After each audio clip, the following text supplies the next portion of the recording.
Good morning. So today we're going to be talking a little bit more about a failed NASA space project, I guess you can say, called the Challenger.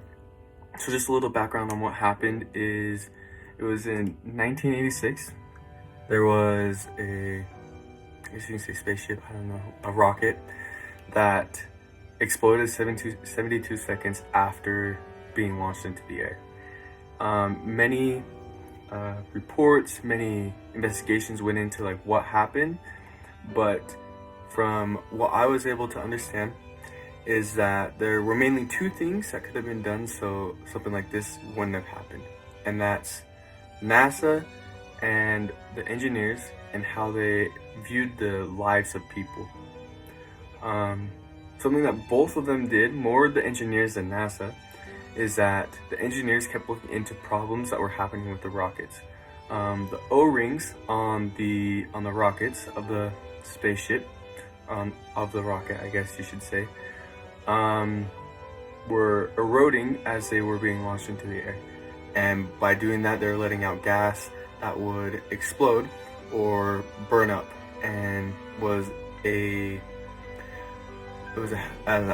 safety hazard to those inside the rocket. The night before the launch of the rocket and the Challenger, the engineers and the NASA heads and managers had a meeting on what they should do.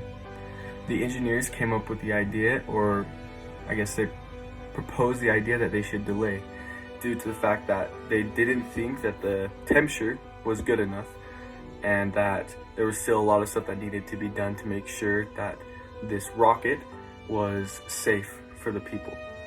However, NASA, in my opinion, was more focused on trying to get publicity and the saving grace of the vice president. They didn't want to do it the first time because they didn't want the vice president to come out and not be able to see it due to weather.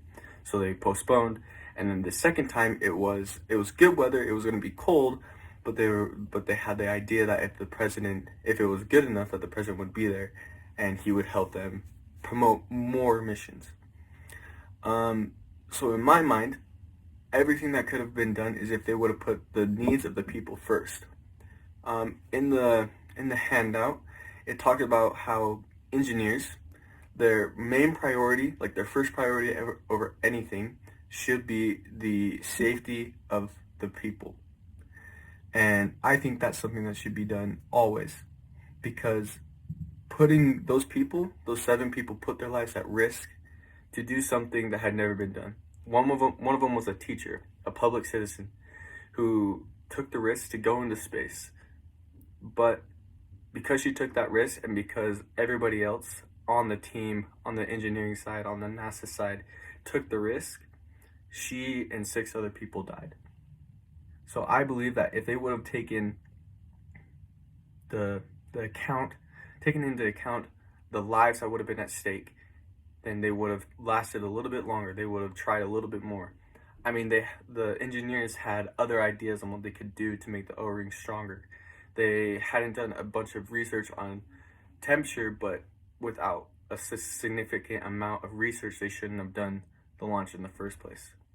I like what they did at the very end, where they were talking about how they tried to get all the facts down before they launched, so they knew exactly what would happen in all different types of, I guess, points. And I think this would be something that happens more often in space shuttles, in launches. As long as they know exactly what's going to happen, then they should be able to,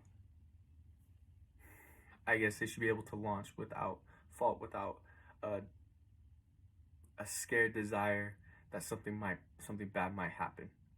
But without the facts and without the knowledge that knowing exactly what's going to happen at any point, they shouldn't launch, because they're just putting more people's life at risk, even the bystanders, because something that explodes like that can hurt other people.